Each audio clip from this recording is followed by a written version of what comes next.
I'm here also to testify on Senate Bill 434, and basically the -1 amendments is basically a gut and stuff of the original bill.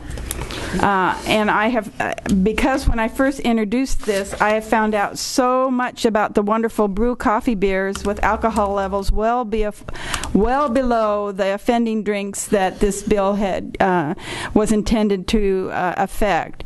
My intent is not to prevent our craft brewers such as Widmer Brothers, Red Hook, Kona Brewing, Goose Island, and my 4th Street Brewing in Gresham from producing such wonderful beverages such as Pipeline Porter or Bourbon Country coffee. I did find out that Pipeline Porter, it's a smooth and dark with a distinctive roasted aroma and flavor. Is this a paid commercial? And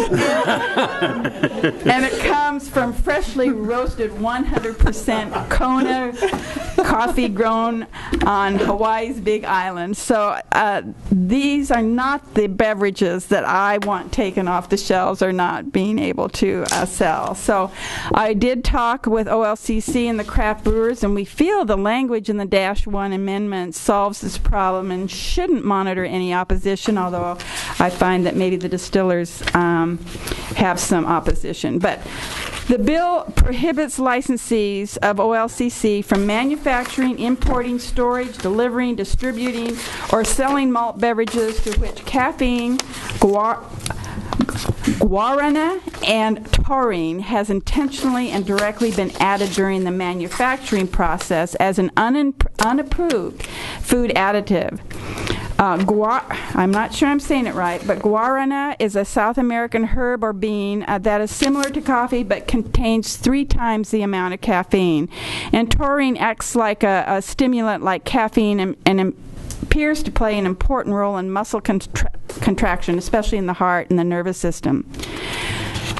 We heard this. I'm a member of the Alcohol and Drug Commission led by John Kroger, and we had a great discussion on this topic, and concerns have been voiced by substance abuse prevention and parental groups as well as the general public.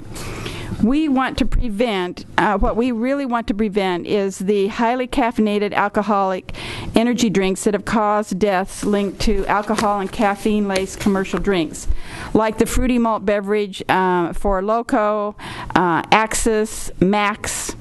Four Loko actually is a malt beverage that has the equivalent of 4 to 5 beers in its 23-ounce can and the equivalency of 5 cups of coffee. So under the stimulation of energy drinks, I'm finding that the research shows people may think they are sober when they really are not.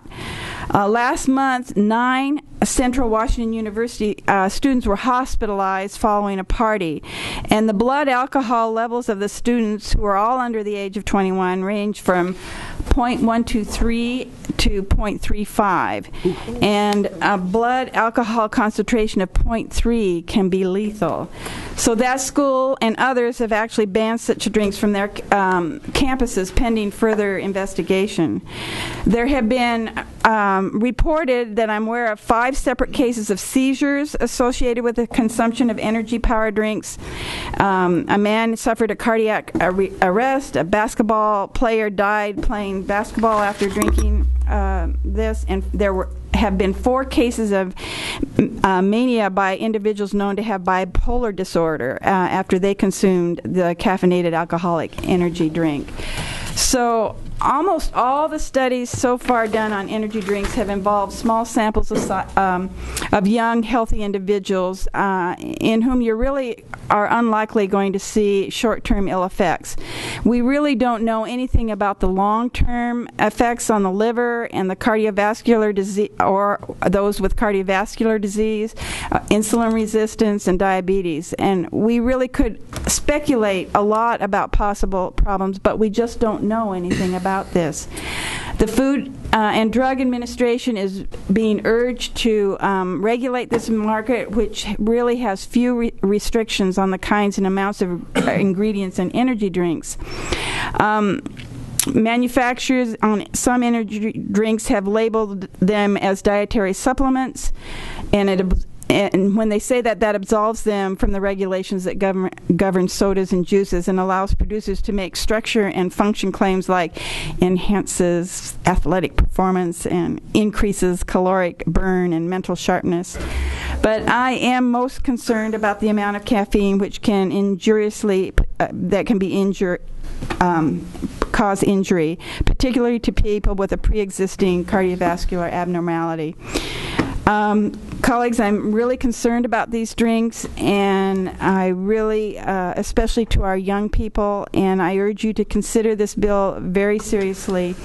And I would have you actually ask the questions of the gurus in the room once you get to this topic. Okay.